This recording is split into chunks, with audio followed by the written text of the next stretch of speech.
তো কাল যেভাবে বাংলাদেশে হিন্দু সনাতনীদের উপর অত্যাচারের বিরুদ্ধে যার নেতৃত্বে বাংলাদেশের হিন্দু সনাতনী সমাজ তাদের প্রতিবাদের ভাষাকে মুখর করেছিল, ভাষাতে মুখর হয়েছিল, সেই চিন্ময় প্রভুকে যেভাবে বাংলাদেশের ঢাকা শহর থেকে গ্রেপ্তার করা হয়েছে, মিথ্যে অভিযোগে গ্রেপ্তার করা হয়েছে, তা নিয়ে আমরা অত্যন্ত উদ্বিগ্ন এবং আমরা মনে করছি যে চিন্ময় প্রভুকে যত দ্রুত সম্ভব মুক্তি দেওয়া হোক।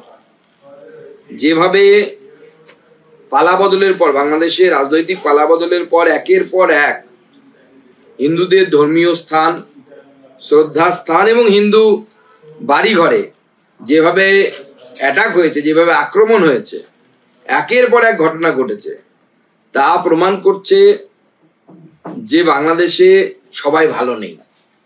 একটা পোর্শন মানুষ, অর্থাৎ যারা ধর্মীয় সংখ্যালঘু, তারা অভূতপূর্ব অত্যাচারের সম্মুখীন হয়েছে এবং তার প্রতিবাদে যখন চিন্ময় প্রভুর নেতৃত্বে বাংলাদেশের সনাতনী সমাজ আওয়াজ তোলার চেষ্টা করেছে, তখন চিন্ময় প্রভুকে এইভাবে গ্রেপ্তার করা বাংলাদেশের সরকারের অন্যতম ঘৃণিত কাজ বলে আমরা মনে করছি। ভারতবর্ষ স্বাধীন সার্বভৌম দেশের ইন্টারনাল ম্যাটারে, আন্তরিক বিষয়ে কোনো হস্তক্ষেপ করে না।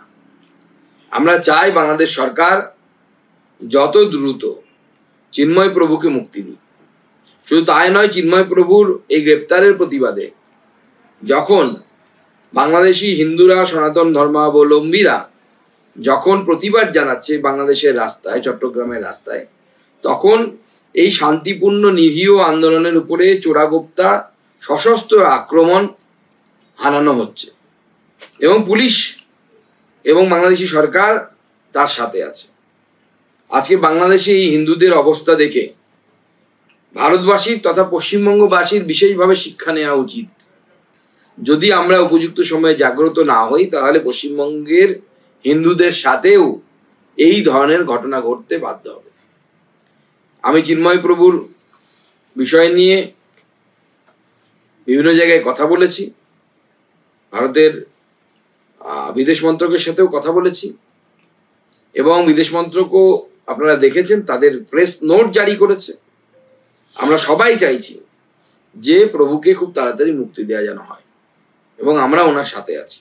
শুধু ইস্কন নয়, পুরো হিন্দু সমাজ, বিশেষ করে বাঙালি হিন্দু সমাজ, কারণ ইস্কন শ্রী চৈতন্য মহাপ্রভুর ভাবধারার উপর গঠিত।